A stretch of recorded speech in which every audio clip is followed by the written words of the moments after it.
May 3rd. Kill self now. Self dethroned. That is the lesson. But in its place, put love for me, knowledge of me.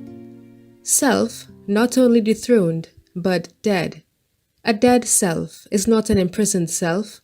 An imprisoned self is more potent to harm.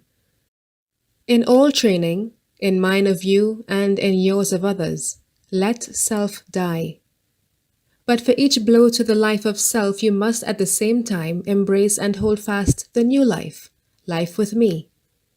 It is not a dead self that men have to fear, but a thwarted, captive, imprisoned self.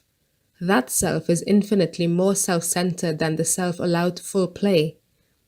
But to you, my children, I teach a higher science law than even freedom of the self.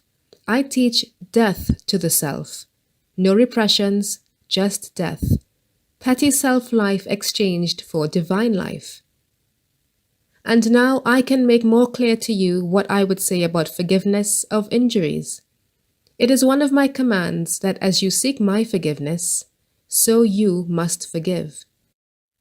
But what you do not see is that you, the self in you, can never forgive injuries. The very thought of them means self in the foreground. Then the injury, instead of appearing less, appears greater. No, my children, as all true love is of God and is God, so all true forgiveness is of God and is God. The self cannot forgive. Kill self. Cease trying to forgive those who fretted or wronged you. It is a mistake to think about it. Aim at killing the self now, in your daily life, and then, and not until then, you will find there is nothing that even remembers the injury, because the only one injured, the self, is dead.